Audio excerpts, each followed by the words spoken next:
Hey besties, this is part 3 of the care and support worker interview questions and answers. So we've done part 1, part 2, and you asked and I answered. By the way, if you're watching me for the first time, my name is Ada and I'm also known as Thelegalpepper. I create content on relocation, travel and lifestyle. If you've not watched part 1 and 2, I'm going to be linking it in the description box because this part 3 flows from part 1 and 2. So I'm starting with question 11 because I've done questions 1 to 10 in the previous videos. How would you ensure the dignity of your clients? Now, just like in the previous videos, we would be analyzing why they ask certain questions and what you should be thinking about when they ask you such a question. Now, when they ask you this question, they want to test if you understand that as a care or a support worker, your priority should be ensuring the dignity and privacy of your client. So now, if I'm asked that question, I would say something like, respecting the dignity of my client is a top priority for me. I always communicate with clients, I give them choices, and I ensure that their choices are upheld as much as possible. In addition to this, I explain the processes beforehand so my clients understand what I am doing. For instance, if I am meant to give personal care to a client, I would ensure that whilst I am doing the personal care and grooming, I am communicating with the client, and also before I even start something like personal care and grooming, I have to ensure that the client's dignity is protected. This can be me ensuring that their windows are shut and they are protected from any prying eye. Now, with that kind of answer, I have shown that I understand what it means for a client's dignity to be respected and privacy, because the fact that someone is dependent on you for support does not mean they don't have dignity or they are not entitled to their privacy. Now, question 12. How do you manage and prioritize with various clients and meet deadlines? Now, the reason they ask this question is because they know that care or support work is a difficult job. It's not the easiest job in the world. And if you are understaffed, there will be so many people needing your support and fewer staff. So they want to know if you understand how demanding the job would be and what you will likely do when there's a situation of too many clients and few staff. Now, what I would answer is, prioritization is very important when doing any care or support work, and this is to ensure that people's needs are met. Personally, I check based on those with urgent needs first. So if there is a situation where there are many people needing my support, I look at it in terms of priority. Those that have more urgent needs will be prioritized before others, and that is my own way of effectively managing my time and managing my resources. Also, I would enlist the help of my colleagues and effectively delegate if need be, or call for assistance if there is another client that also needs urgent support. Staying organized and properly managing my time is a core skill that every care or support worker should have, and that is one that I have. Number 13, how do you handle an emotional situation or when a client is dealing with grief? One thing you would know is, as a carer or a support worker, you are going to deal with grief. There will be situations where your clients will just die. It is real. In fact, there is a job role that is called a palliative care worker, and for those people that have that job, you are caring for someone that you know is about to die. So the person will usually have a short time to live, so it's your job to care for the person. So most times when they ask this question, they want to understand your emotional resilience, whether if your client is crying, you too will be crying. No, wrong. So even if you need to cry, you should cry in your privacy, not when your client is crying, you are crying. You people are not friends, that's your client. So I would usually say something like, emotional situations or dealing with grief is a very challenging thing. However, I know that it is a part of care work. I would handle such situations with empathy and compassion because I understand that losing a loved one or dealing with grief is very challenging. In those situations, I would provide emotional support to both the clients and families. After that, I would also ensure that I have a strong support system to help me cope with seeing that loss or dealing with any vicarious trauma that I may have had. And the reason why I would add this last part is to show them that I am not superwoman. I understand that dealing with grief is not the easiest. Unless you've reached the point where you have become desensitized to people's emotions, people's grief, or even death, that you don't really care.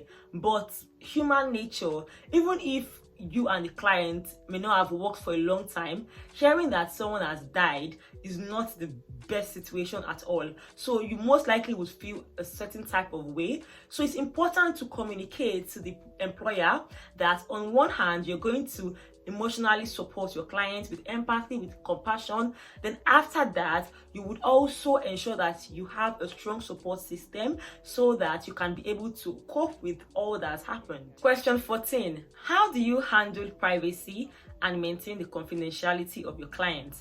Now, for this question, they're trying to guess whether you understand that any information, any documentation of your client is private and you should not be disclosing that to any single soul unless maybe you're talking to your manager or people that you know can have an input. Now, to answer this question, I would say something like, I take confidentiality very seriously by ensuring that I'm following protocols regarding how the client's information is kept and how I communicate that both in a written manner and in a verbal manner. I am conversant with privacy and confidentiality laws and policies to ensure that my client's information stays securely with me. For instance, I could do this by ensuring that I'm not documenting clients' information on my personal device, ensuring that through my social media or even my conduct, I do not in any way infringe on my client's privacy by stating out confidential information. So I would say something like that. And the reason why I used examples is to show them that I'm not just using head knowledge. This is not just theory. In practice, I know what I'm saying, and that's why I would always say, when you're talking, please include examples, include lots of things. By the way, I have lots of services concerning interviews. If you want to go for an interview and you need a prep up, you need someone to boost your confidence, I think you should book my session called Ask Me Anything. And in that session, you can freely ask me to help you boost your confidence. And I'm going to give you the ginger. I'm going to give you lots of tips, lots of guides concerning your interview session. If you also need someone to review or critique your CV and cover letter, I have a document review service where I can be of assistance. And finally, and I think more importantly, I have released my, oh my god, drum rolls. I released my interview guide ebook. This ebook is just like the Bible before your interview. So before you go for that interview, if you are unable to book a session with me, at least get the guide. It will help you. There is nothing as beautiful as going to an interview session with so much clarity, with so much confidence, and that is what the interview guide would actually help you do. I will drop all the links in the description box. Number 15, which is the last, how do you ensure cultural sensitivity and diversity in your care work? Now, this is a very unique question, and most times they may ask the question when most of their service users are diverse. So they want to ensure if you are culturally competent, because as a care or support worker, you'll be dealing with various kinds of people and you have to know how to deal with them. You cannot be racist, you cannot be sexist, you cannot be Islamophobic, neither can you be homophobic. So this question is to check all of those biases or stereotypes that you may hold and check if you are truly a good fit to work with a diverse client. So I would say cultural sensitivity and diversity is at the core of my skill as a person, because I believe people should not be judged on the basis of their skin color, age, disability, sexuality, and lots more. In fact, the Equality Act shows that it's a crime when you discriminate against someone because of their protected characteristics. So in this light, I would adapt my support to ensure that I am focusing on the unique, very important, the unique needs, traits, preferences of each client, because no two humans is the same. And to ensure a personalized and competent care, I have to support them with all these in mind. So besties, there you have it, part 3 of the care and support worker interview questions and answers. If you want a part 4, see, I say it, I'm here to serve you, my besties. Anything you want on the channel, just drop it in the comment section and I'm gonna give you. If you want part 4, I will give you. I want to state it here that I am always excited to read your messages and emails. A lot of you got jobs from the first and second videos. I am so proud of you. I know you all tell me thank you, it's because of you. No, it's actually because of you. Because you chose to watch the video, you chose to implement what I had said, and that's kudos to you. So I'm proud of you if you've gotten jobs based on the previous videos, and it is my earnest prayer that anyone watching this video that desires a care or support work, or even desires any kind of work, would get it even beyond their wildest imaginations. Amen. Thank you besties for watching this video. Do well to give it a like, share, and I'm going to link up a playlist with similar videos such as this, so I would like you all to watch. So until I see you next time, stay blessed, remain happy, and